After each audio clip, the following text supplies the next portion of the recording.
Revealing the Renaissance, Secrets and Stories in Early Florentine Art is an exhibition that's just opening at the Art Gallery of Ontario. It's open to the public.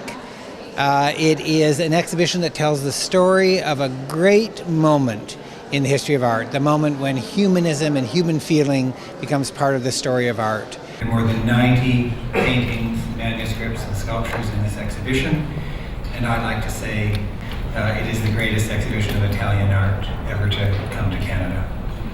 I think that the work that I'm standing in front of right now, which is a triptych from the Getty Museum in Los Angeles by the artist Bernardo Daddi, is one of the works in the show that really exemplifies the accomplishments of the artists who were working in Florence between the years 1300 and 1350.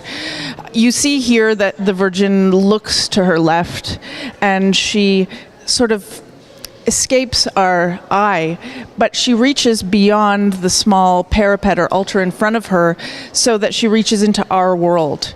And it's that small gesture of reaching beyond the ethereal world in which she stands with its gold iconic background and into our world on Earth that represents the real revolution that was made in art between 1300 and 1350.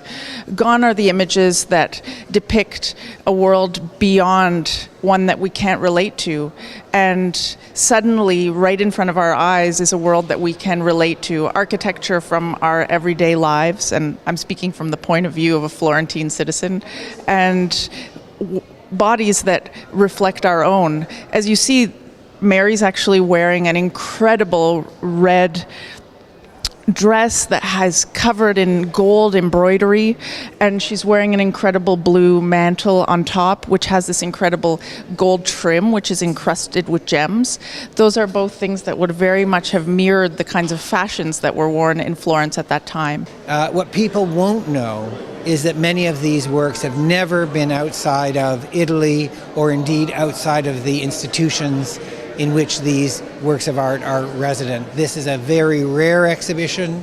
It is being shown for the first and probably the last time, and it is therefore an extraordinary opportunity to come close to the moment when humanism and human feeling was introduced to art and when it began to influence the work of other artists. To me, these artists are truly masters.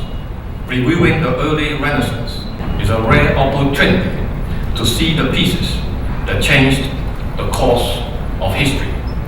So there is a not to be missed moment in the show, which is the reunification of 24 pages that once formed part of a songbook that was commissioned by a confraternity or a group of lay people, probably wealthy merchants and others of means, who got together and sang hymns in praise of the Virgin and various saints.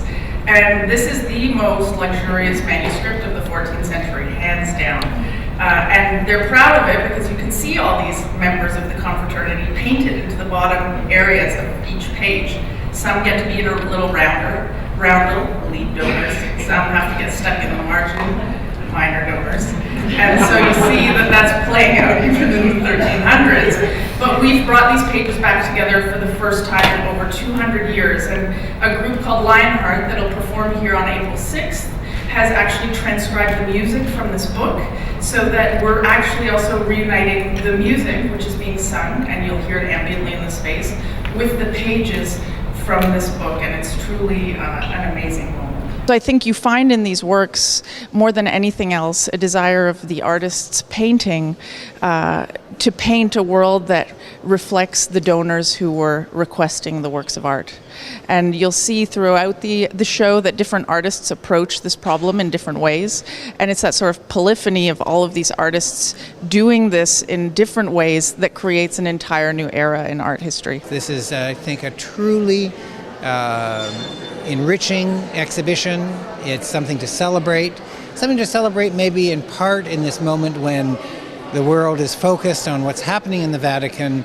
It's a moment to pause and think, what is it about belief systems that works of art can communicate, and what are the belief systems we have today? This exhibition so clearly articulates the role of the church and organized religion in 14th century Florence. So in an effort to understand how these artists achieved these amazing new technical accomplishments, the last 5 years have been filled with scientists and conservators of art traveling around the world with curators, including Christine Sciacca at the Getty and myself, trying to understand the actual technical makeup of the paintings made at this time.